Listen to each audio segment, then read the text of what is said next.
Ce vœu concerne les 247 bouquinistes de la capitale, 247 bouquinistes qui sont évidemment associés depuis près de 130 ans à l'image de Paris, au rayonnement de Paris. Ils ont des défis nombreux à relever, puisque, comme beaucoup de libraires, puisqu'il s'agit en réalité d'une grande librairie à ciel ouvert, et pour les aider dans ce défi, nous avions proposé que la mairie de Paris propose leur classement au patrimoine mondial de l'UNESCO, et ce vœu avait été adopté. Dans la même veine, à son niveau, l'État avait décidé en mai 2018, de mémoire, d'inscrire les bouquinistes de Paris au patrimoine immatériel culturel français. Alors, ce genre de classement, quand on y entre, ça peut avoir deux types de conséquences très différentes.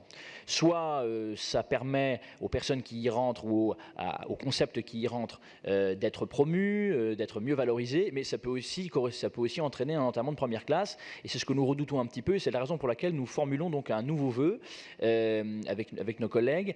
Ce vœu vise tout simplement à ce qu'on mette en place déjà la stratégie des petits pas, à commencer par l'éclairage. Nous proposons que dès cet hiver, l'éclairage des bouquinistes soit assuré par les services de la ville de Paris, de manière à ce qu'on puisse mieux valoriser les bouquinistes sur les quais de Seine. Voilà, première chose. Et puis évidemment que la ville de Paris réaffirme son soutien aux vœux que nous avions présentés, à notre intention désormais de la ville de Paris, de faire inscrire les bouquinistes de Paris au patrimoine immatériel de l'UNESCO. Merci.